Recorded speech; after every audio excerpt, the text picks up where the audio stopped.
The historic meeting in Alaska between former U.S. President Donald Trump and Russian President Vladimir Putin stunned the world not merely because of the personalities involved, but because of the timing, symbolism, and the weight of the issues on the global stage, as Putin chose to open the press conference himself, a gesture that shocked diplomats and journalists since it broke the long-standing protocol of the U.S. side leading such joint addresses, and his words, though carefully measured, sent ripples across international politics, with both leaders framing the meeting as an understanding on how to end the war in Ukraine without giving away concrete details, leaving analysts, media outlets, and global citizens scrambling for interpretations and implications, for the mere fact that Trump, who had left office years earlier, was once again at the forefront of world diplomacy already raised eyebrows and speculation about whether his influence, political connections, and bold negotiation style were being leveraged to reshape peace talks that had previously stalled under more conventional channels,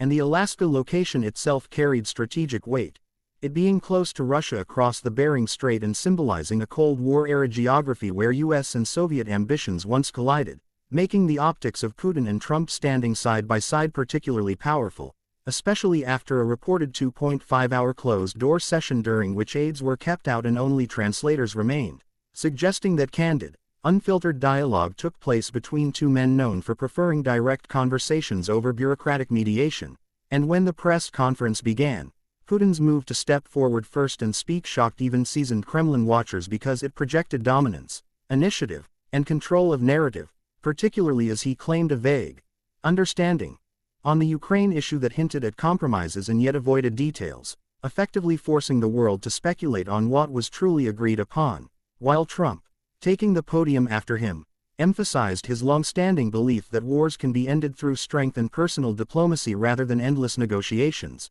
praising Putin as a tough negotiator, but simultaneously framing himself as the only Western leader capable of bringing Moscow to the table seriously, and though no official treaty or framework was announced, markets around the world reacted instantly, oil prices fluctuated, European leaders expressed both cautious optimism and skepticism, Kyiv voiced concern over being sidelined, and NATO officials convened emergency discussions on how to interpret this unexpected Alaska summit, which few had predicted would actually materialize given the fraught state of US-Russia relations, yet the spectacle itself became a turning point in the media cycle, with hashtags like #TrumpPutin, #AlaskaMeeting, and #RussiaWar trending globally, while commentators debated whether this was a breakthrough in peace efforts or a political theater staged by two leaders with reputations for showmanship, and as the press event unfolded, both leaders refrained from taking questions, another unusual move that left journalists visibly frustrated but also fueled the mystique and speculation around what was said privately, leading to endless panel discussions, op-eds,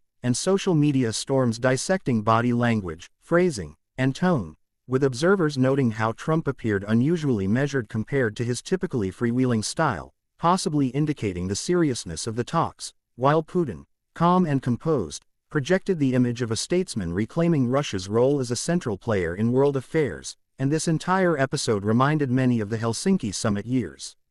earlier but with far greater stakes since the ongoing war in Ukraine had devastated millions of lives, shifted global alliances, and created energy and food crises. So even the slightest hint of a diplomatic thaw carried outsized consequences, particularly when voiced from such an unexpected platform as a U.S. state known more for its strategic military bases than for hosting peace conferences, and so this one long press conference without substance became substance itself, symbolizing how diplomacy in the modern age is as much about image, narrative, and perception as it is about concrete agreements, and in the aftermath, analysts speculated whether the so-called understanding meant a ceasefire, territorial concessions, guarantees of neutrality, or simply a mutual pledge to keep talking, but because neither Trump nor Putin elaborated, the ambiguity itself became a geopolitical tool, pressuring other stakeholders, from Ukraine's Zelensky to European Union leaders to China,